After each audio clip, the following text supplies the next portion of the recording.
Ibu bapa, saudara-saudari, umat beriman yang terkasih dalam Kristus Sang Penebus. Dari Rumah Studi Wisma Sang Penebus Yogyakarta, kami sajikan untuk Anda renungan Hari Raya Santa Perawan Maria diangkat ke surga. Marilah membuka hati dan batin kita untuk mendengarkan sabda Tuhan. Dalam nama Bapa dan Putra dan Roh Kudus. Amin. Semoga Tuhan beserta kita sekarang dan selama-lamanya. Inilah Injil Tuhan kita Yesus Kristus menurut Santo Lukas. Dimuliakanlah Tuhan. Beberapa waktu sesudah kedatangan malaikat Gabriel, bergegaslah Maria ke pegunungan menuju sebuah kota di wilayah Yehuda. Ia masuk ke rumah Zakaria dan memberi salam kepada Elisabet. Ketika Elisabet mendengar salam Maria, melonjaklah anak yang ada di dalam rahimnya, dan Elisabet pun penuh dengan Roh Kudus, lalu berseru dengan suara nyaring, "Diberkatilah engkau di antara semua wanita, dan diberkatilah buah rahimmu. Siapakah aku ini sampai ibu Tuhanku datang mengunjungi aku? Sebab sesungguhnya ketika salammu sampai kepada telingaku, anak yang ada di dalam rahimku melonjak kegirangan. Sungguh berbahagialah dia yang telah percaya, sebab firman Tuhan yang dikatakan kepadanya akan terlaksana." Lalu kata Maria, "Jiwaku memuliakan Tuhan, dan hatiku bergembira karena Allah Juru Selamatku, sebab Ia telah memperhatikan kerendahan hamba-Nya.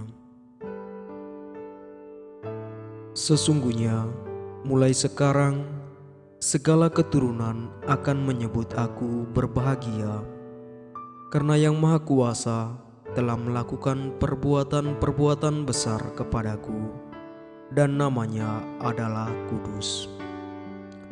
Rahmat-Nya turun-temurun atas orang yang takut akan Dia. Ia memperlihatkan kuasa-Nya dengan perbuatan tangan-Nya, dan mencerai-beraikan orang-orang yang congkak hatinya. Ia menurunkan orang-orang yang berkuasa dari takhta-Nya, dan meninggikan orang-orang yang rendah. Ia melimpahkan segala yang baik kepada orang yang lapar, dan menyuruh orang yang kaya pergi dengan tangan hampa. Ia menolong Israel hamba-Nya, karena Ia mengingat rahmat-Nya, seperti yang dijanjikan-Nya kepada nenek moyang kita, kepada Abraham dan keturunannya untuk selama-lamanya." Kira-kira 3 bulan lamanya, Maria tinggal bersama dengan Elisabet, lalu pulang ke rumahnya. Demikianlah Injil Tuhan. Terpujilah Kristus. Bapak, Ibu, saudara-saudari yang dikasihi Tuhan, selamat merayakan Hari Raya Santa Perawan Maria diangkat ke surga.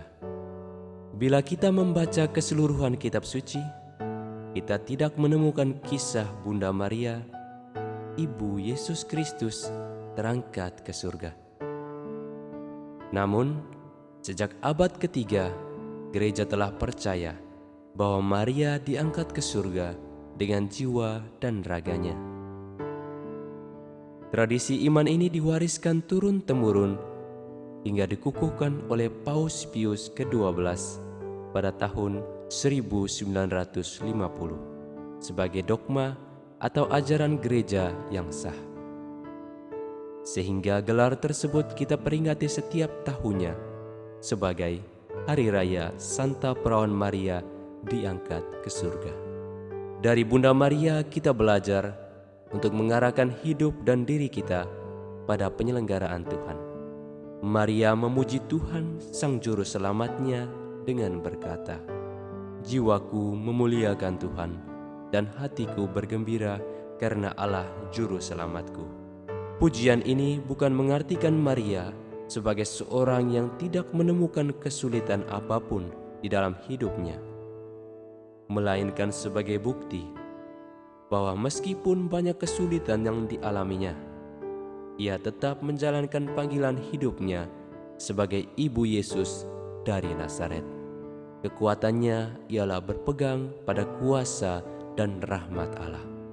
Rasa syukur Maria itu muncul karena Allah senantiasa menyertainya sebagai hamba Allah untuk mencapai kekudusan. Santo Alfonsus menyebutkan bahwa orang yang menaruh pengharapannya kepada Allah ialah orang yang berlari kepada jalan kekudusan. Ia tidak pernah menjadi lesu karena kekuatannya berasal dari Allah. Pengharapan kepada Allah telah mendorong Bunda Maria untuk mengasihi Allah. Semakin besar kasih itu kepada Allah, semakin besar pula ia memperoleh pengudusan dari Allah. Bapak, Ibu, saudara-saudari yang dikasihi Tuhan, kesuksesan kita sebagai seorang beriman ialah memperoleh kekudusan dari Allah. Namun kesuksesan itu tidak datang dalam sekejap mata. Kesuksesan dibangun dengan usaha yang tak kenal lelah. Belum lagi, kita harus menghadapi tantangan setiap hari, penderitaan, penghinaan, dan kesusahan. Tantangan dan cobaan itu dapat menjauhkan kita dari Allah. Seorang yang sungguh mengasihi Allah akan sabar menanggung segala penderitaannya. Karena itu, kasih yang sabar akan semakin besar menyalakan api cinta. Memang dibutuhkan ketekunan untuk menghadapi berbagai tantangan itu. Daripada berusaha mencari dan menemukan penjelasan atas penderitaan, kesulitan, dan ketidakadilan yang dialami, lebih baik berserah pada Tuhan di dalam doa. Sebab doa yang tekun memberi daya kekuatan untuk menghadapi segala cobaan. Dalam pengharapan dan ketekunan, Maria mengakui bahwa Allah telah memperhatikan kerendahannya sebagai hamba. Pengharapan Maria kepada Allah telah membawanya sejauh ia mengunjungi Elizabeth saudaranya. Pengharapan Maria kepada Allah itulah yang kemudian membawanya jauh ke tempat pengungsian di Mesir. Dengan iman, kita menjadi anak-anak Allah yang membutuhkan pertolongannya. Kita seperti seorang anak yang memohon pertolongan seorang dewasa untuk menyeberangi jalan yang padat dan ramai kendaraannya. Kita sendiri tak bisa melakukannya tanpa seorang dewasa itu. Sebagai anak-anak Allah, apakah motivasi iman kita saat ini? Apakah hidup beriman kita hanya ingin menyenangkan diri sendiri? Ataukah motivasi iman kita ingin menyenangkan hati Allah?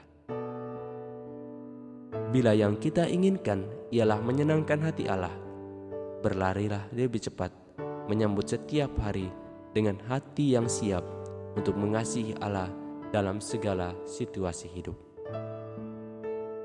Semoga Bunda Maria yang kini bersama Allah di surga mendoakan kita. Marilah berdoa. Tuhan Yesus, Engkaulah satu-satunya harapan dan kasih jiwa kami. Kami mohonnya Tuhan, buatlah agar kami mengasihi dan melaksanakan kehendak-Mu yang suci selama hidup kami. O Maria, pengharapan para pendosa, Engkau begitu berdaya di hadapan Allah. Kami sungguh percaya akan perantaraan-Mu. Kami mohon bantulah kami agar selalu mengasihi Allah dan tetap mengasihinya sampai selama-lamanya. Amin. Dalam nama Bapa dan Putra dan Roh Kudus. Amin.